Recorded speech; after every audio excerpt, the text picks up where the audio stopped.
There is one witness to the first event who did not rely on naked eye observation.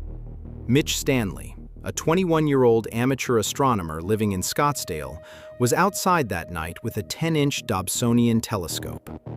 His eyepiece produced approximately 43 times magnification. Unlike nearly every other witness, Stanley observed the formation through magnified optics rather than with the naked eye. When the formation passed over, he looked through the telescope. He later described what he saw clearly: individual aircraft with square-shaped wings flying in formation.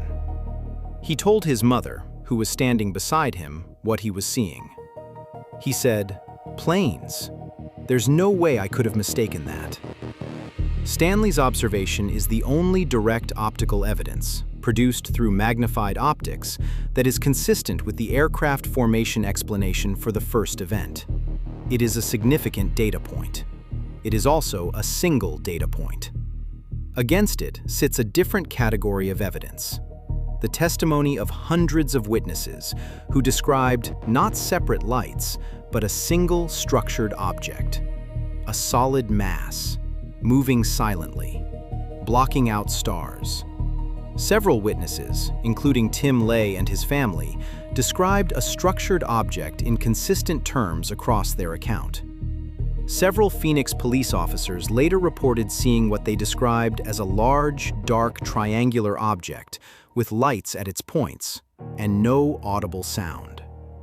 One explanation that has been proposed for the perception of solidity is a phenomenon known as illusory contours. This is the tendency of the human eye to perceive connected shapes between unconnected points of light. Illusory contours have been proposed as one possible explanation for why separate lights might be perceived as a single structured object. This is a documented perceptual effect. It does not require any unusual explanation. What it does not fully address is silence.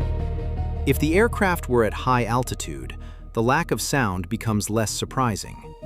But several witnesses, including Tim Lay, estimated the object passed only about 100 to 150 feet overhead. If those altitude estimates were accurate, silence becomes much harder to reconcile.